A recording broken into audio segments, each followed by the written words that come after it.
In this video, I want to focus on some of the features of the brainstem, and I'll focus mainly on cranial nerves, but we'll look at a few of the features. So here we have a brainstem, and I've colored the cranial nerves yellow and some of the other associated structures various colors. On the top, we can see here the head of the caudate, and then as we come down from the caudate, we're going to enter into the area on this model known as the mesencephalon, which is basically on this model from the caudate down to the area of the brainstem known as the pons. This large bulbar area here is known as the pons. The area that we can see between here, our caudate and our pons, are known as the cerebropeduncles. The cerebropeduncles. So we have the caudate, the head of the caudate, more specifically, and the putamen to the sides. We have the cerebropeduncles, then we have the area known as the pons, then we have the area known as the medulla oblongata. Now we have 12 cranial nerves that we need to learn. Only 11 of the cranial nerves come from the brainstem. Cranial nerve 1, the olfactory nerve, does not come from the brainstem, so we do not find it on this model. Cranial nerve 2 is found right here. Cranial nerve 2 is known as the optic nerve. This is carrying visual information from the eyeballs. However, on this model, it's important to notice, and I'll tilt the model a little bit so we can see underneath, I have here in yellow the two optic nerves. They come together and have painted it green in an area known as the optic chiasm.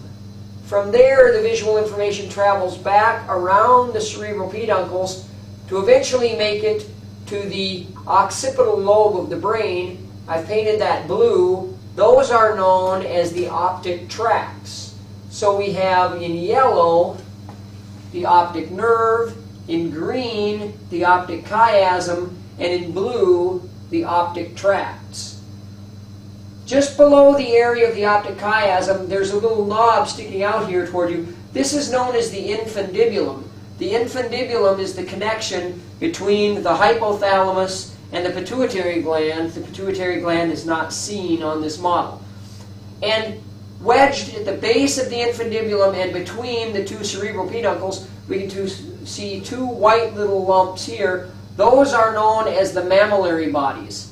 Mammillary bodies act as relay centers for the sense of olfaction, or the sense of smell. So they are related to cranial nerve number 1, although remember cranial nerve 1 was not seen on this model.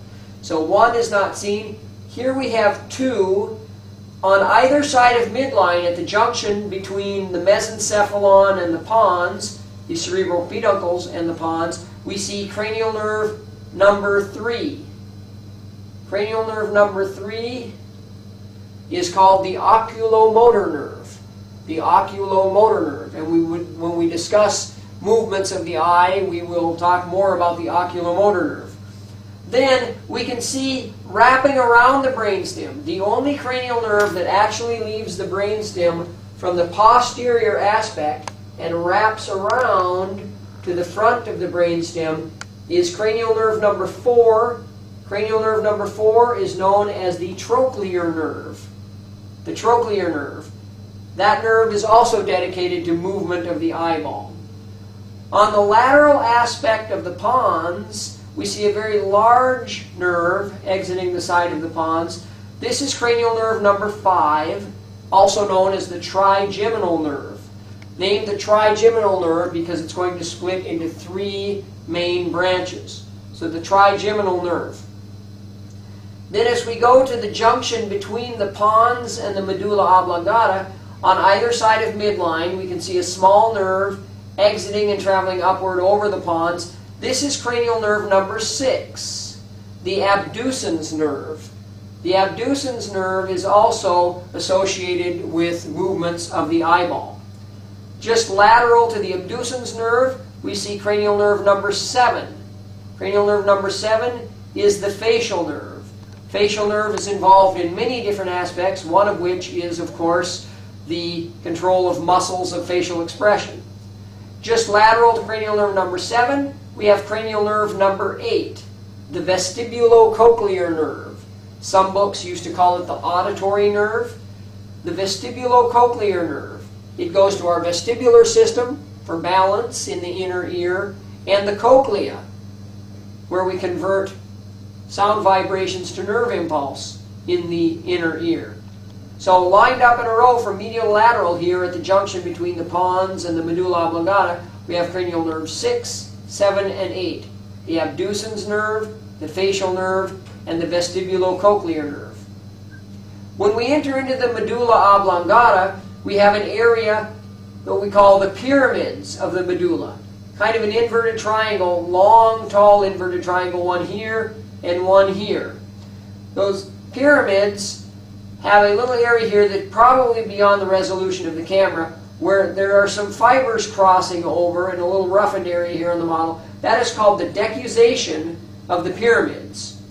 Now if we look just lateral to the pyramids on either side, we see on this model a large pink spot. That's actually a lump on the side of the medulla oblongata. It is known as the olive. It looks almost like an olive pit tacked onto the side of the brainstem.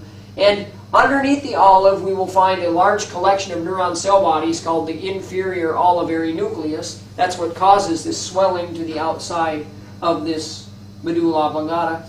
But for our purposes, we can use that olive as a great landmark, because we still have to do cranial nerves 9, 10, 11, and 12.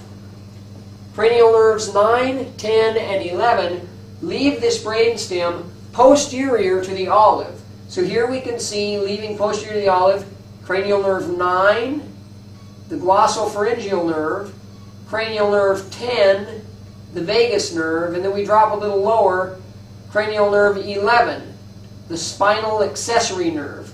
Named the spinal accessory nerve because it also gets a little bit of input from the first cervical nerve of the spinal cord. So cranial nerve 9, 10, and 11. The glossopharyngeal nerve, the vagus nerve, and the spinal accessory nerve. Exiting the brainstem anterior to the olive, we will see the fibers which make up cranial nerve 12, the hypoglossal nerve. So let's look real quickly one more time at our cranial nerves. Remember, cranial nerve 1, not found on this model. It does not arise from the brainstem.